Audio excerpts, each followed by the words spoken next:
नमस्कार दोस्तों, जय श्री राम। साल 2026 की अयोध्या धाम यात्रा की इस सबसे बड़ी, संपूर्ण और मुकम्मल वीडियो गाइड में आप सभी का स्वागत है। सनातनी इतिहास में सदियों के इंतजार के बाद जब से प्रभु श्री राम अपने भव्य और दिव्य महल में विराजमान हुए हैं, तब से पूरी अयोध्या नगरी का कायाकल्प हो चुका है। आज की अयोध्या सिर्फ एक प्राचीन शहर नहीं है, बल्कि यह भक्ति, भव्यता और आधुनिक सुविधाओं का एक ऐसा संगम बन चुकी है जिसे देखने के लिए पूरी दुनिया से लाखों श्रद्धालु हर दिन पहुंच रहे हैं। बहुत से लोग सोचते हैं कि अयोध्या में सिर्फ राम मंदिर देखना है और कुछ ही घंटों में वापस लौट जाना है, लेकिन यह सोच बिल्कुल अधूरी है।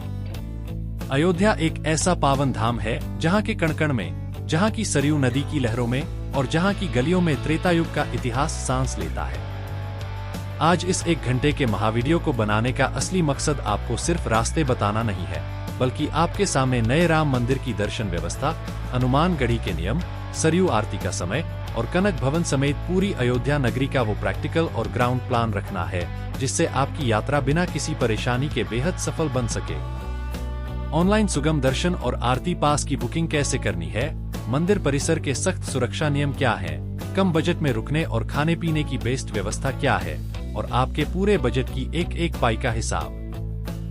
हम हर बात पर इतनी गहराई से और इतनी सरल भाषा में चर्चा करेंगे कि जब आप अयोध्या की पावन माटी पर अपना पहला कदम रखेंगे तो आपको किसी गाइड की जरूरत नहीं पड़ेगी। चलिए इस दिव्य और आनंदमयी सफरनामे को शुरू करते हैं। पूरे भाव से और पूरी श्रद्धा के साथ कमेंट बॉक्स में अपनी हाजिरी लगाइए और जोर से लिखिए, जय श्री राम। अयोध्या धाम पहुंचने के लिए देश और दुनिया के हर कोने से बहुत ही शानदार और आधुनिक कनेक्टिविटी उपलब्ध है। यहां आने का सबसे पहला और मुख्य माध्यम है ट्रेन। अब अयोध्या धाम जंक्शन AYC रेलवे स्टेशन को बिल्कुल एक भव्य महल की तरह आधुनिक और विशाल बना दिया गया है, जो दिल्ली, मुंबई, कोलकाता, अहमदाबाद और लखनऊ जैसे देश के सभी प्रमुख शहरों से सीधा जुड़ा हुआ है। इसके अलावा थोड़ी ही दूरी पर Ayodhya Cantt AYC railway station भी है, जहां बहुत सी ट्रेनें रुकती हैं। यदि आप हवाई मार्ग यानी फ्लाइट से आ रहे हैं, तो अब आपको दूर जाने की बिल्कुल जरूरत नहीं है। अयोध्या का अपना अंतर्राष्ट्रीय हवाई अड्डा, महर्षि वाल्मीकि अंतर्राष्ट्रीय विमानक्षेत्र चालू है। दिल्ली, मुंबई, बेंगलुरु और अहमदाबाद जैसे बड़े शहरों से यहां के लिए सीधी फ्लाइट्स मिल जाती हैं। एयरपोर्ट से मुख्य मंदिर परिसर की दूरी मात्र 10 किलोमीटर है, जहां से आपको आसानी से प्रीपेड टैक्सियां, ई-रिक्शा और बसें मिल जाती हैं। यदि आप सड़क मार्ग या अपनी गाड़ी से आ रहे हैं, तो Lucknow Gorakhpur national highway NH-27 के जरिए अयोध्या सीधे जुड़ा हुआ है। लखनऊ से अयोध्या की दूरी मात्र 135 किलोमीटर है, जिसे आप शानदार 4 लेन हाईवे के जरिए मात्र 2.5 घंटे में पूरा कर सकते हैं। लखनऊ और गोरखपुर से हर 15 मिनट में अयोध्या के लिए सीधी सरकारी बसें चलती हैं, जिनका किराया बेहद कम होता है। अब बात करते हैं इस यात्रा के सबसे महत्वपूर्ण और मुख्य भाग की, जिसके लिए आप घर से निकले हैं, यानी नूतन भव्य श्री राम जन्मभूमि मंदिर के दर्शन की नियमावली। साल 2026 में भीड़ बहुत ज्यादा होने के कारण श्री राम जन्मभूमि तीर्थ क्षेत्र ट्रस्ट ने पूरी व्यवस्था को बहुत ही हाईटेक और अनुशासित कर दिया है। प्रभु राम लला के सामान्य दर्शन बिल्कुल मुफ्त हैं, जिसके लिए आपको कतारों में लगना होता है और इसमें सामान्य दिनों में 1 से 2 घंटे का समय लगता है। लेकिन अगर आप लंबी लाइनों से बचना चाहते हैं, तो ट्रस्ट की ऑफिशियल वेबसाइट online.srajvakshetra.org पर जाकर आपको सुगम दर्शन, फास्ट ट्रैक पास की एडवांस ऑनलाइन बुकिंग करानी होगी। इसके लिए आपको अपना मोबाइल नंबर दर्ज करके OTP से वेरीफाई करना होता है और अपनी पसंद का टाइम स्लॉट चुनना होता है।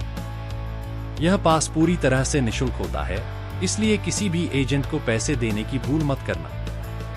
इसके अलावा यदि आप प्रभु की मुख्य आरतियों में शामिल होना चाहते हैं, तो उसके लिए भी ऑनलाइन पास बुक करना होता है। सुबह 4:30 बजे मंगला आरती होती है, सुबह 6:30 बजे श्रृंगार आरती होती है, दोपहर 12 बजे भोग आरती और शाम को 7:30 बजे संध्या आरती होती है। इन सभी आरतियों के पास दर्शन की तारीख से 10 से 15 दिन पहले ऑनलाइन पोर्टल पर खुलते हैं, जो कुछ ही मिनटों में फुल हो जाते हैं। यहाँ सबसे बड़ा और सख्त नियम सुरक्षा को लेकर है। राम मंदिर परिसर के अंदर mobile phone, camera, headphone, smart watch, belt, purse या कोई भी चमड़े, लेदर का सामान ले जाना पूरी तरह से प्रतिबंधित है। मंदिर के एंट्री गेट पर ही ट्रस्ट द्वारा एक बहुत बड़ा और आधुनिक क्लॉक रूम बनाया गया है, जहां डिजिटल लॉकर्स में आपका सामान बिल्कुल मुफ्त और सुरक्षित जमा कर लिया जाता है। दर्शन के लिए कोई कड़ा ड्रेस कोड नहीं है, लेकिन भारतीय संस्कृति के अनुसार मर्यादित कपड़े पहनकर जाना ही सबसे उत्तम माना जाता है। सुरक्षा जांच और लॉकर में सामान जमा करने के बाद जब आप मुख्य राम जन्मभूमि परिसर के सिंह द्वार से प्रवेश करेंगे, तो नागर शैली में बना 3 मंजिला गुलाबी बलुआ पत्थर का भव्य मंदिर आपके सामने होगा। पूरे मंदिर में की गई अद्भुत नक्काशी और स्तंभों को देखकर आपकी आंखें ठहर जाएंगी। जैसे जैसे आप नृत्य मंडप, रंग मंडप और सभा मंडप को पार करते हुए मुख्य गर्भगृह के सामने पहुंचेंगे, तो वहां साक्षात 5 वर्ष के बालक रूप में विराजमान श्याम वर्ण के प्रभु श्री राम लला की अलौकिक मूर्ति के दर्शन होंगे। मूर्ति का तेज और उनकी मंद मुस्कान इतनी जादुई है कि उसे देखते ही आंखों से भक्ति के आंसू बहने लगते हैं और मन पूरी तरह शांत हो जाता है। दर्शन करने के बाद आपको निकास द्वार पर ट्रस्ट की तरफ से मुफ्त इलायची दाना और लड्डू का पावन प्रसादम मिलता है।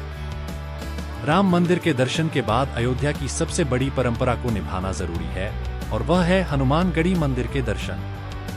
अयोध्या का नियम है कि रघुनाथ जी के दर्शन करने से पहले या बाद में हनुमान जी की आज्ञा लेना अनिवार्य माना जाता है। हनुमानगढ़ी एक ऊंचे किले की तरह बना हुआ मंदिर है, जहां तक पहुंचने के लिए आपको 76 सीढ़ियां चढ़नी होती हैं। यहां हनुमान जी अपनी माता अंजनी की गोद में बाल रूप में विराजमान हैं। हनुमानगढ़ी में हमेशा बहुत भारी भीड़ होती है, विशेषकर मंगलवार और शनिवार के दिन। यहां बाबा को लाल चोला और बेसन के लड्डू का भोग लगाया जाता है। मान्यता है कि हनुमान जी महाराज आज भी राजाधिराज बनकर पूरी अयोध्या नगरी की रक्षा करते हैं। हनुमानगढ़ी के बाद आप पैदल ही थोड़ी दूरी पर स्थित कनक भवन की तरफ बढ़े। कनक भवन अयोध्या के सबसे खूबसूरत और आलीशान मंदिरों में से एक है। पौराणिक मान्यताओं के अनुसार यह सोने का महल माता कैकेयी ने देवी सीता को मुंह दिखाई के उपहार में दिया था। इस मंदिर के अंदर भगवान राम और माता सीता की बहुत ही सुंदर और भव्य मूर्तियां हैं, जिनके सिर पर सोने के मुकुट सजे हुए हैं। कनक भवन का आंगन और यहाँ की वास्तुकला इतनी शांत है कि यहाँ बैठकर भजन सुनना मन को आनंदित कर देता है। कनक भवन के पास ही स्थित है दशरथ महल, जो राजा दशरथ का निवास स्थान माना जाता है। इसके बड़े और भव्य द्वारों को देखकर त्रेता युग के राजमहल का एहसास होता है। इन सभी मंदिरों के दर्शन के बाद शाम के 5 बजे आपको पहुंचना है पावन सरयू नदी के तट पर, जिसे राम की पैड़ी और नया घाट भी कहा जाता है। सरयू नदी में स्नान करना अत्यंत पवित्र माना जाता है। शाम के ठीक 6 से 7 बजे के बीच सरयू घाट पर होने वाली भव्य शाम की सरयू आरती को अपने प्लान में बिल्कुल पक्का कर लीजिए। जब नदी के किनारे बड़े बड़े दीपकों से पुरोहित आरती करते हैं और पूरी राम की पैड़ी रंग-बिरंगी लाइटों और लेजर शो से जगमगा उठती है, तो ऐसा लगता है मानो साक्षात दिवाली का त्योहार मना रहे हों। यहाँ आप 50 रुपए से 100 रुपए में बोटिंग, नौका विहार का भी आनंद ले सकते हैं। अब बात करते हैं अयोध्या धाम में आपके रुकने और खाने पीने की क्या व्यावहारिक और ग्राउंड व्यवस्थाएं हैं। साल 2026 में अयोध्या में हर बजट के यात्रियों के लिए बहुत अच्छे ऑप्शंस मौजूद हैं। अगर आपका बजट बहुत कम है, तो रेलवे स्टेशन के पास और राम की पैड़ी के आसपास बहुत सारे आश्रम, धर्मशालाज और सरकारी टेंट सिटी बनी हुई हैं। ट्रस्ट द्वारा संचालित धर्मशालाओं में आपको मात्र 500 रुपए से 800 रुपए के बीच एक बहुत ही साफ सुथरा कमरा मिल जाता है। इसके अलावा अयोध्या में अब बहुत सारे आधुनिक होटल्स और होमस्टे भी खुल चुके हैं, जहां 1500 रुपए से 3500 रुपए के बीच सभी आधुनिक सुविधाओं के साथ लग्जरी रूम्स मिल जाते हैं। त्योहारों और वीकेंड पर भीड़ बहुत होती है, इसलिए रुकने की व्यवस्था ऑनलाइन पहले से करके आना ही समझदारी है। खाने पीने की बात करें तो अयोध्या में लहसुन और प्याज के बिना पूरी तरह शुद्ध शाकाहारी और सात्विक भोजन ही मिलता है। यहाँ कई सामाजिक संस्थाओं और मंदिरों द्वारा निःशुल्क विशाल भंडारे चलाए जाते हैं, जहां आप पेट भरकर प्रसाद ग्रहण कर सकते हैं। इसके अलावा स्थानीय मार्केट्स में आपको 120 रुपए से 200 रुपए के बीच बहुत ही बढ़िया और शुद्ध देसी घी की वेजिटेरियन थाली मिल जाती है। अयोध्या के हनुमानगढ़ी के पास मिलने वाले गरम गरम VIP बेसन के लड्डू, रबड़ी और कचौड़ी का नाश्ता बहुत प्रसिद्ध है, जिसका खर्च बेहद कम आता है और स्वाद एकदम लाजवाब होता है। चलिए दोस्तों, अब हम इस पूरी महायात्रा के एक एक पैसे का एकदम पक्का और व्यावहारिक बजट जोड़ लेते हैं, ताकि आपको अपनी प्लानिंग करने में कोई दिक्कत न आए। हम यह मानकर चलते हैं कि आप 1 रात और 2 दिनों के लिए अयोध्या धाम आ रहे हैं। अगर आप बजट मार्ग चुनते हैं तो किसी अच्छे आश्रम या सरकारी धर्मशाला में 1 रात रुकने का खर्च लगभग 600 रुपए आएगा। राम मंदिर, हनुमानगढ़ी और सभी मंदिरों में दर्शन पूरी तरह मुफ्त हैं, इसलिए एंट्री टिकट की फीस हुई बिल्कुल 0 यानी 0 रुपए। 2 दिनों के लिए स्थानीय छोटे ढाबों पर भोजन, सुबह के कचौड़ी के नाश्ते और चाय पानी का कुल खर्च लगभग 800 रुपए होगा। पूरी अयोध्या नगरी में एक जगह से दूसरी जगह जाने के लिए यदि आप शेयर्ड ई रिक्शा का उपयोग करते हैं तो ट्रांसपोर्ट का खर्च मात्र 200 रुपए आएगा। इस तरह बजट मार्ग से इस पूरी 2 दिनों की यात्रा को बहुत ही अच्छे से पूरा करने का कुल खर्च प्रति व्यक्ति लगभग 1600 रुपए से 2000 रुपए के बीच आता है।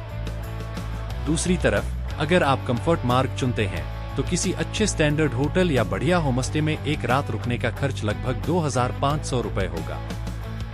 2 दिनों के लिए अच्छे AC रेस्टोरेंट्स में भोजन, प्रसाद की खरीदारी और पैकेज्ड वाटर के लिए आप 1500 रुपए का खर्च पकड़ सकते हैं।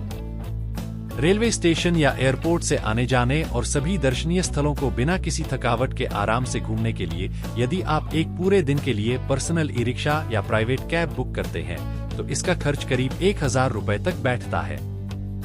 इस प्रकार कंफर्ट मार्ग से यात्रा करने पर एक व्यक्ति का कुल खर्चा लगभग 5000 रुपए से 6000 रुपए के बीच बैठता है। तो दोस्तों, आपने देखा कि अयोध्या धाम की यात्रा बहुत ही किफायती और सुगम है। अगर आप सामान्य आश्रमों का उपयोग करते हैं और ई रिक्शा से घूमते हैं तो आप मात्र 2000 रुपए के अंदर पूरी अयोध्या नगरी की पावन यात्रा बहुत ही आसानी से पूरी कर सकते हैं।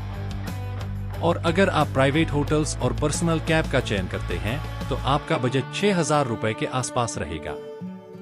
आशा करता हूं कि साल 2026 की यह संपूर्ण, विस्तृत और प्रैक्टिकल अयोध्या धाम यात्रा गाइड आपके सफर को आसान, सुरक्षित और मंगलमय बनाने में पूरी सहायता करेगी।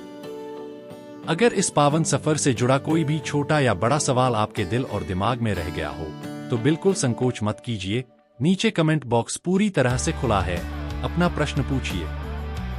मैं स्वयं आपके एक एक कमेंट का उत्तर दूंगा। इस वीडियो को अपने परिवार के सदस्यों और उन सभी मित्रों के साथ जरूर शेयर करें जो इस साल राजा राम के दर्शन की योजना बना रहे हैं। देश और दुनिया के ऐसे ही पावन तीर्थों और खूबसूरत यात्राओं की सही और पूरी जानकारियों के लिए हमारे इस चैनल ट्रेवल विद ध्रुव को अभी सब्सक्राइब करें और हमसे जुड़े रहें। प्रभु श्री राम और हनुमान जी महाराज की असीम कृपा आप पर और आपके पूरे परिवार पर हमेशा बनी रहे। विदा लेते हैं इस पावन सफर से, मिलते हैं एक और नई विस्तृत यात्रा गाइड में। तब तक के लिए पूरे प्रेम, पूरी श्रद्धा और पूरे आदर के साथ बोले राजा रामचंद्र की जय। जय श्री राम।